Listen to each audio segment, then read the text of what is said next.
की। भारत माता की जय। मां भद्रकाली। भद्रकाली अम्मवारी महत्यानी की सम्मक्का सारलम्मा पौरुषानिकी रानी रुद्रमा पराक्रमानिकी प्रख्याति गांचिना वरंगल को रावणम संतोषंगा उंदी।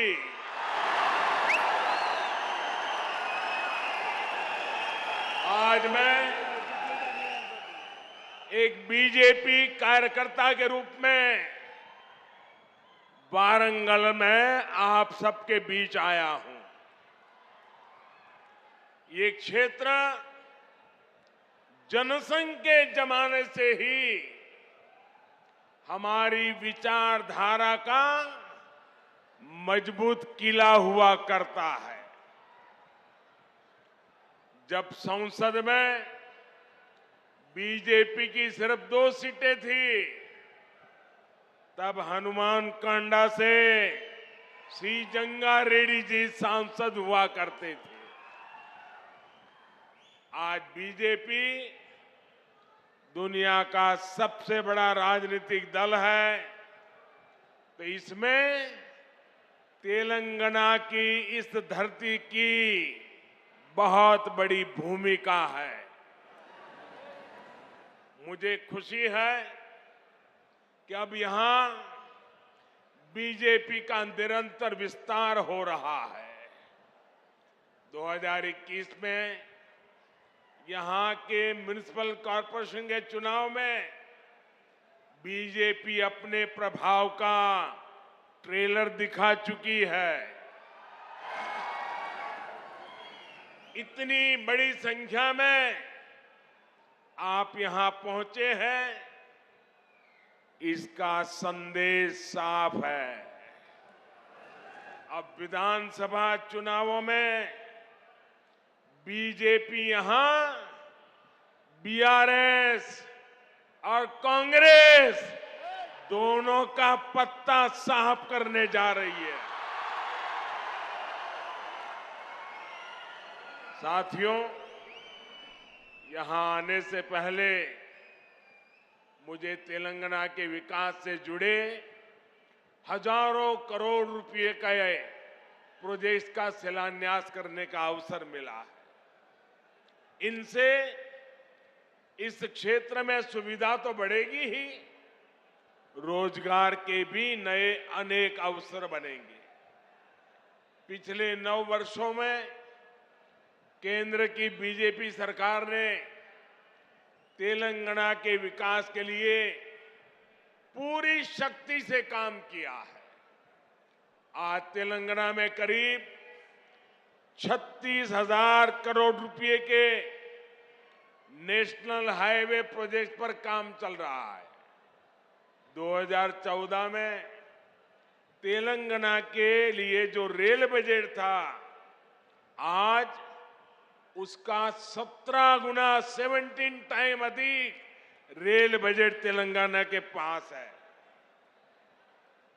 भाजपा का लक्ष्य यही है, तेलंगाना विकसित बने, तेलंगाना भारत को विकसित बनाए। साथियों, भारत की आत्मनिर्भरता में तेलंगाना की भूमिका बहुत बड़ी है। जब भारत ने तय किया है कि हम कोरोना की वैक्सीन, भारत की अपनी वैक्सीन बनाएंगे, तो तेलंगाना के लोगों ने आगे बढ़कर अपना दायित्व निभाया। जब भारत ने तय किया कि हम दवाइयों के लिए कच्चा माल बनाएंगे, तो तेलंगाना के लोग नई ऊर्जा के साथ जुट गए। जब भारत ने तय किया कि हम मेड इन इंडिया पर बल देंगे, तो तेलंगाना के मैन्युफैक्चरर्स ने पूरी ताकत लगा दी। जब भारत ने तय किया कि हम यूरिया में आत्मनिर्भर होंगे, तो बरसों से बंद रहा रामागुंडम खाद कारखाना फिर से सजीव हो उठा। और साथियों, जब भारत ने अपनी रेल को आधुनिक बनाने का फैसला किया, तो भी इसमें तेलंगाना ही अपनी बड़ी भूमिका निभा रहा है। अब काजीपेट में वैगन बनाने की नई फैक्ट्री बन रही है। यहां बनने वाले सैकड़ों वैगन भारतीय रेल के विस्तार और एक्सपोर्ट दोनों को बल देंगे। भाइयों और बहनों, बीते 9 वर्षों में पूरी दुनिया में देश का इतना गौरव बढ़ा है, भारत को लेकर आकर्षण बढ़ा है। इसका भी फायदा तेलंगाना को हुआ है। यहां पहले के मुकाबले अब ज्यादा इन्वेस्टमेंट आ रहा है और इस ज्यादा इन्वेस्टमेंट का फायदा तेलंगाना के युवाओं को हो रहा है, उसे नौकरी मिल रही है। भाजपा सरकार ने दुनिया में भारत की जो साख बढ़ाई है, ये उसी का नतीजा है। लेकिन सवाल ये है कि यहां तेलंगाना में जो सरकार है, उसने क्या किया? साथियों, यहां की राज्य सरकार ने सिर्फ 4 काम किए हैं। यहां की सरकार ने सिर्फ 4 काम किए हैं। पहला, सुबह शाम मोदी को, केंद्र सरकार को रेगुलरली गाली देने का काम किया है। पूरी डिक्शनरी इसी काम में लगाई है। दूसरा काम क्या किया है? एक परिवार को ही सत्ता का केंद्र बनाने का और खुद को तेलंगाना का मालिक साबित करने का काम किया है। तीसरा काम क्या किया है? इन्होंने तेलंगाना के आर्थिक विकास को चौपट कर दिया। चौथा काम क्या किया? चौथा, इन लोगों ने तेलंगाना को भ्रष्टाचार में डुबो दिया। आज तेलंगाना में ऐसा कोई प्रोजेक्ट नहीं है जिसमें भ्रष्टाचार के आरोप नहीं है। केसीआर सरकार यानी सबसे भ्रष्ट सरकार। और देखिए खेल, अब तो दिल्ली तक इनके भ्रष्टाचार के तार फैल गए हैं। हम पहले 2 देशों या 2 राज्यों की सरकारों के बीच विकास से जुड़े समझौतों की खबरें सुना करते थे कि भाई विकास के लिए 2 राज्यों ने समझौता किया, पानी के लिए 2 राज्यों ने समझौता किया, ऐसी खबरें आती थी। लेकिन ये पहली बार हुआ है जब 2 राजनीतिक दलों और 2 राज्य सरकारों के बीच भ्रष्टाचार की डील के आरोप लगे हैं। ये दुर्भाग्य है कि जिस तेलंगाना के लिए जनता ने इतना संघर्ष किया, इतने बलिदान दिए, उस जनता को ऐसे दिन देखने की नौबत आई है। और साथियों, मैं एक और बात कहूंगा, यहां सत्ता में जो परिवार बैठा है, जो करोड़ों को घोटालों में लिप्त है, जिस पर जांच एजेंसियों का शिकंजा लगातार कस रहा है, जिसकी पोल तेलंगाना के लोगों के सामने खुल चुकी है, वो परिवार अब तेलंगाना की जनता को गुमराह करने के लिए, माइंड डाइवर्ट करने के लिए नए नए हथकंडे अपना रहे हैं। आपको इन हथकंडों से, इनकी चालबाजियों से सावधान रहना है। साथियों, मैं जब भी तेलंगाना आता हूं, आप सभी लोगों की एक और छटपटाहट समझ आती है। आप लोगों ने कभी नहीं सोचा था कि एक दिन इस तरह परिवारवादी राजनीति के शिकंजे में हमारा तेलंगाना फंस जाएगा। परिवारवादियों को सिर्फ अपने बच्चों, अपने बेटे बेटियों के भविष्य की चिंता होती है। उन्हें देश के, तेलंगाना के दूसरे बच्चों का भविष्य बर्बाद होने से कोई फर्क नहीं पड़ता। और देश के लोगों को, तेलंगाना के लोगों को एक और बात भी नोट करनी होगी। ये जितनी भी परिवारवादी पार्टियां हैं, उनकी नींव भ्रष्टाचार पर खड़ी होती है। परिवारवादी कांग्रेस का भ्रष्टाचार पूरे देश ने देखा है। परिवारवादी बीआरएस का भ्रष्टाचार पूरा तेलंगाना देख रहा है। कांग्रेस हो या बीआरएस, दोनों ही तेलंगाना के लोगों के लिए घातक है। इन दोनों से ही तेलंगाना के लोगों को बचकर रहना है। साथियों, किसी भी जनप्रतिनिधि के लिए सबसे बड़ा पाप होता है अपनी जनता का भरोसा तोड़ना। और यहां की राज्य सरकार ने तेलंगाना के लोगों का भरोसा चकनाचूर करने का पाप किया है। कितनी सारी उम्मीदें लगाई थी आप लोगों ने, लेकिन हर उम्मीद को तेलंगाना सरकार ने तोड़कर रख दिया। यहां की सरकार अच्छी तरह जानती है कि पिछले 9 साल में उसने तेलंगाना के लोगों को सिर्फ और सिर्फ धोखा दिया है।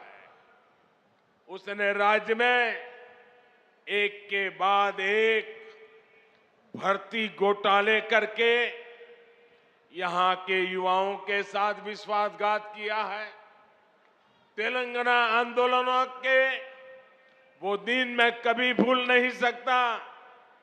कितनी बड़ी बड़ी बातें कही गई थी कि हम यहां लाखों भर्तियां करेंगे, युवाओं को सरकारी नौकरी देंगे, लेकिन आपको इन लोगों ने सिर्फ और सिर्फ झूठ ही दिया है। तेलंगाना में भ्रष्टाचार का जो खुला खेल चल रहा है, इसका सबसे बड़ा नुकसान यहां के युवाओं को उठाना पड़ रहा है। Telangana state public service commission scam के बारे में कौन नहीं जानता है। पिछले 9 वर्षों से तेलंगाना के लाखों नौजवान सरकारी भर्तियों का इंतजार कर रहे हैं, लेकिन यहां की सरकार ने सरकारी नौकरियों को अपने नेताओं की तिजोरी भरने का माध्यम बना दिया है। साथियों, तेलंगाना की 12 यूनिवर्सिटीज में हायर एजुकेशन को तबाह करके यहां की सरकार ने लाखों नौजवानों का भविष्य बर्बाद कर दिया है। आज भी तेलंगाना की यूनिवर्सिटीज में 3000 से ज्यादा टीचर्स के पद खाली पड़े हैं। आज भी तेलंगाना की सरकारी स्कूलों में टीचर्स की 15,000 से ज्यादा पोस्ट खाली पड़ी है। क्या ये इन स्कूलों में पढ़ने वाले बच्चों के साथ विश्वासघात नहीं है क्या? धोखा नहीं है क्या? इन लोगों ने आपसे वायदा किया था कि हर बेरोजगार को 3,000 रुपये का भत्ता देंगे। ये वायदा करके भी तेलंगाना सरकार ने नौजवानों को सिर्फ धोखा दिया, विश्वासघात किया। इन लोगों ने आपसे वायदा किया था कि गरीबों को 2 बेडरूम वाले 7 लाख फ्लैट बनाकर देंगे। ये वायदा भी यहां की सरकार पूरा नहीं कर पाई है। ये लोग किसानों के 1 लाख रुपया तक के कर्ज को माफ करने की बात भी कहा करते थे, लेकिन इस वायदे पर भी इनकी सरकार ने तेलंगाना के लोगों को सिर्फ विश्वासघात ही दिया है। साथियों, मुझे पता है कि तेलंगाना की ग्रामीण पंचायतें, यहां के सरपंच यहां की सरकार से कितने गुस्से में हैं, कितने नाराज हैं। ये बीजेपी की केंद्र सरकार है जिसने तेलंगाना की ग्राम पंचायतों को 12,000 करोड़ रुपए से ज्यादा सीधा देने का सुनिश्चित किया है। यहां की ग्राम पंचायतें ज्यादातर काम सेंट्रल फंड से ही करा रही है। केसीआर सरकार यहां ग्राम पंचायतों के सामने लगातार मुश्किल खड़ी कर रही है। इसलिए तेलंगाना की हजारों पंचायतें भी अब यहां की परिवारवादी सरकार को पटखनी देने का इरादा कर चुकी है। साथियों, बीजेपी सरकार ग्रामीण अर्थव्यवस्था को मजबूत करने के लिए गांवों में ज्यादा से ज्यादा खर्च कर रही है। पैडी प्रोक्योरमेंट के माध्यम से यहां के धान किसानों को पिछले 9 साल में 1,30,000 करोड़ रुपए से ज्यादा दिए गए। मनरेगा के तहत तेलंगाना के गांवों में करीब करीब 25,000 करोड़ रुपए का काम कराया गया है। पीएम किसान सम्मान निधि के जरिए भी तेलंगाना के करीब 40 लाख किसानों के बैंक खाते में 9,000 करोड़ रुपए सीधे भेजे गए हैं। पीएम आवास योजना के तहत जो करोड़ों घर बनाए गए हैं, उनसे भी हजारों करोड़ रुपए ग्रामीण अर्थव्यवस्था में पहुंचे हैं। साथियों, बीजेपी ने निरंतर प्रयास किया है कि किसानों को सशक्त करें, उनके खर्च कम करें, उनकी आय बढ़ाएं। हमने लागत का 1.5 गुना एमएसपी देने का वादा किया था। हमने वो गारंटी को पूरा करके दिखाया। हमने दाल की एमएसपी पर रिकॉर्ड खरीदी करके हमारी गारंटी पूरी की।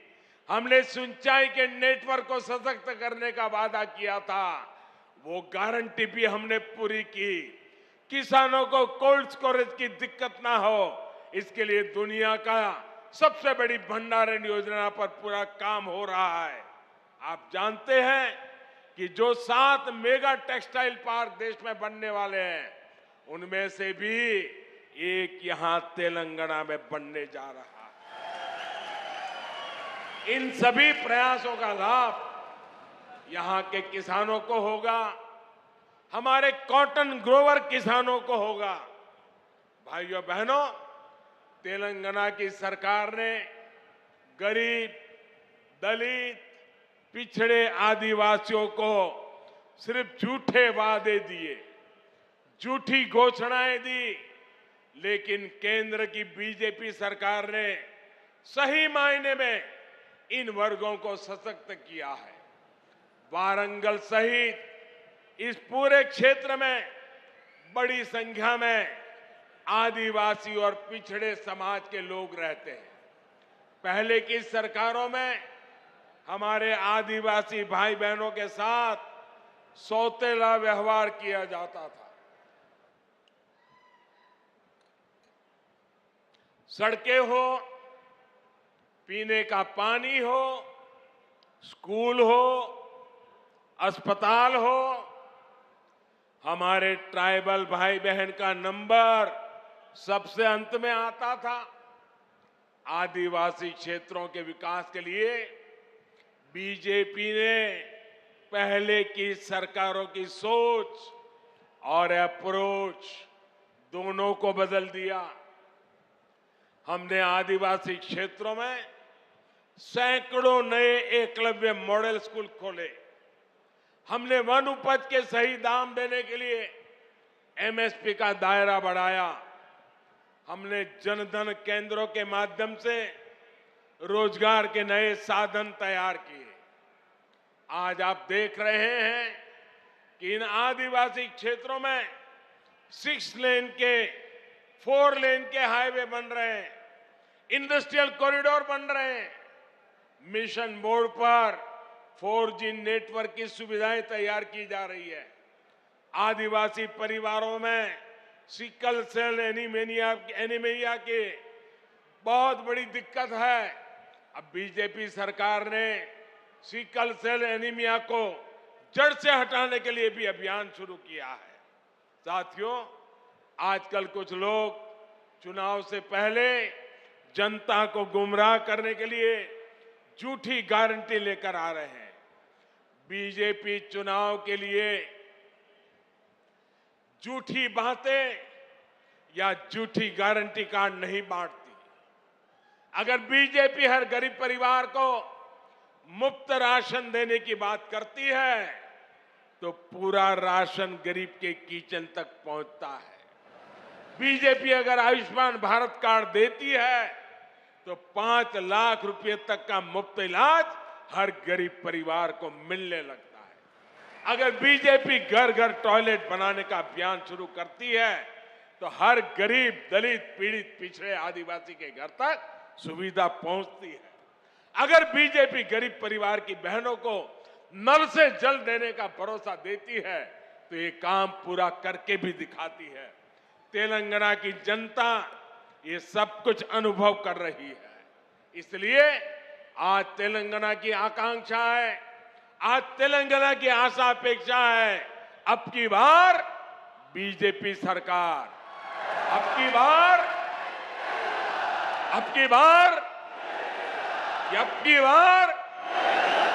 यही भाव मैं यहां वारंगल में देख रहा हूं, पूरे तेलंगाना में देख रहा हूं। भाइयों बहनों, ये बड़ी संख्या में आपकी मौजूदगी हैदराबाद में उस परिवार की नींद हराम कर रही है।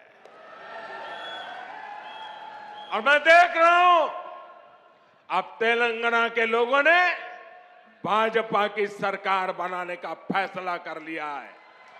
मैं फिर एक बार आप सबको बहुत बहुत शुभकामनाएं देता हूं। बहुत बहुत धन्यवाद। मेरे साथ बोलिए भारत माता की। दोनों हाथ ऊपर करके पूरी ताकत से बोलिए भारत माता की जय, भारत माता की जय, भारत माता की जय।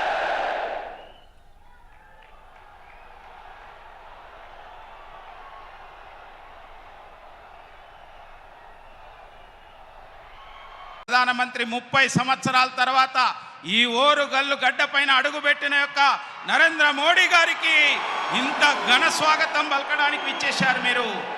ఇంకా వేల మంది కూడా రోడ్లపైన ఉన్నారు, వస్తున్నారు ఈ సభకు. ఈ సందర్భంగా ముందుగా మాట్లాడవలసిందిగా 2 నిమిషాలు మాట్లాడవలసిందిగా ఈటెల రాజేందర్ గారిని నేను కోరుతున్నాను.